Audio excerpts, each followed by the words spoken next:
तुम वापस आ गई हो ना? रेहान आहिस्ता से बोला और सफेद घास पर बैठ गया। इसकी गोद में एक नन्हा सा खरगोश था, सफेद, नर्म और बिल्कुल चुप। रेहान सिर्फ 9 साल का था, लेकिन इसकी आंखों में आमर से कहीं ज्यादा कहानियां थीं। पिछले साल इसकी उम्मीद चली गई। कैंसर ने सब कुछ छीन लिया।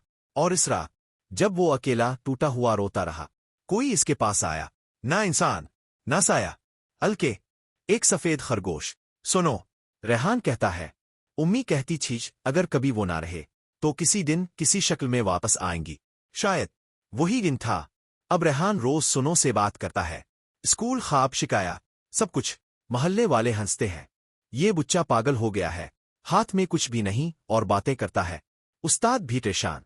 रेहान, दोस्तों को छोड़ो, असल दुनिया में वापस आओ। मगर रेहान बस हंसता है और कहता है, सुनो ही तो है जो मेरी बात सुनती है। एक दिन स्कूल में एक डे हुआ। सब ने अपने जानवर लाए, कुत्ते, बिल्लियां, तोते। रेहान भी सुनो को ले आया। टीचर ने गुस्से से पूछा, रेहान, ये क्या मजाक है? तुम्हारे पास तो कुछ भी नहीं। सब बच्चे हंसने लगे। रेहान की आंखों में नमी आतर आई, मगर इसने नरमी से कहा, सब कुछ नजर आना जरूरी नहीं होता। कुछ रिश्ते सिर्फ दिल से महसूस किए जाते हैं। कमरे में सन्नाटा छा गया। फिर वो हादसा हुआ।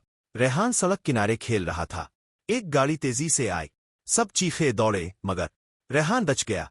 किसी को समझ ना आया वो कैसे बचा। बस एक चीज, रेहान के कपड़ों पर सफेद नरम बाल चमक रहे थे, और वो आहिस्ता से मुस्कुराया और कहा, मैं जानता था तुम वापस आओगी। कभी कभी जिन्हें हम तसव्वुर समझते हैं वही हमें जीने का हौसला देते हैं।